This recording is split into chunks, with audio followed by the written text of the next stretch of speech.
What's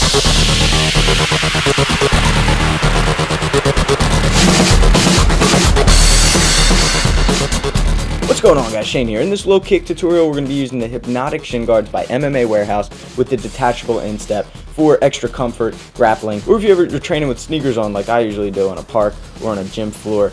These are awesome and I highly recommend them. Links are in the description below. All right, let's start off basic with the low kick, the cut kick. I'm not going to go too in depth with how to throw these kicks. I can't give away too much information. I'll be upsetting Muay Thai schools out there, right? So imagine your leg is an axe. So you're literally chopping into your opponent's leg with your shin, aiming 2 or 3 inches above the knee, aiming to shut down the quadricep muscle. Or you can throw it more directly if you're just trying to get a quick kick.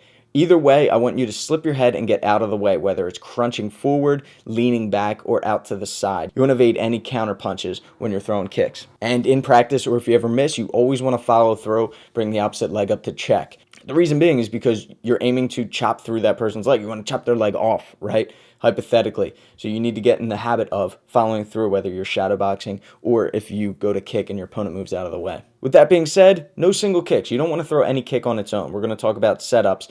If you throw a rear kick by itself, it's very easily seen and easily blocked. Instead, you want to set it up with some sort of punch. Anything, like a hook or a jab. Is one of the most common combos is a jab cut. Okay, so here we're throwing the jab, we're stepping out and throwing the kick. If you want to expedite that and combine the jab and the step, you can do that, but there's not as much power on the jab or even the kick itself, but it's quicker.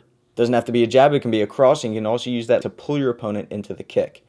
No matter what, make sure you're setting up that kick with something. Doesn't always have to be a punch though. Here we're going to show a stutter step, which is just a feint. We're going to feint the kick and then throw the kick. Okay, so the common defense is to lift your leg to check the kick. You can go underneath and attack the support leg. Old training partner of mine used to call it the submarine kick. You can also jam them up and take out both legs with it. Here's it in action in sparring against my man Bo. He was backing up a lot, so I used that stutter step to get him heavy on his feet and attack both legs because he didn't lift his leg up to check.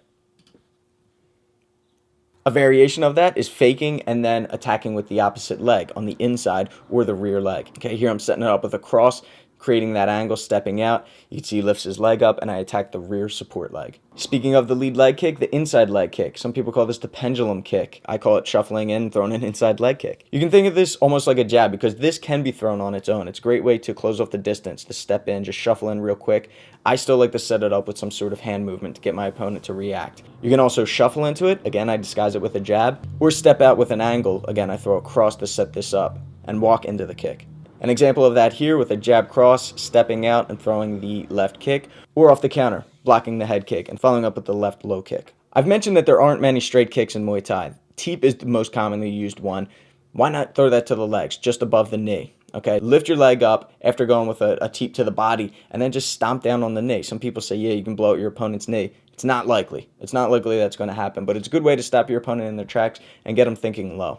All right, catching the kick. Not going to go in depth on how to catch kicks. If you want information on that, check out myfightgym.com. But once you have your opponent on one leg, it's pretty easy to sweep their leg out. In fact, it's not even the kick really that does the sweep. It's your hands, catching them off balance and then just taking their leg out with that kick. Here's 2 examples of me using it against Bo. And this one sort of combines Taekwondo into it. So if you don't want to be like Anderson Silva, you don't want your shin broken on a check kick. If you see your opponent's definitely going to check it, bail on the kick, spin through, and follow up with a back kick or a wheel kick. All right, you see Bo lifts his leg up. I don't throw the low kick. Instead, I spin through, keep my eyes on my opponent, and throw the back kick. Again, if you're looking to practice these kicks, get 2 pairs of Hypnotic Shin Guards. Links in the description below. All right, guys, thanks for watching. So this time next week, I'm going to be uploading part 2, which is blocking low kicks. Okay, so just in case your bully, your opponent saw this video, you want to make sure that you know how to block and you know how to defend against them. So subscribe, contact me on Twitter, and if you're looking to get more in-depth techniques, like I said, I didn't tell you everything, click that middle link there to get to My Fight Gym and sign up. And follow me on Instagram. Until next time, I'm Shane with Fight Tips. Self-defense for the underdogs.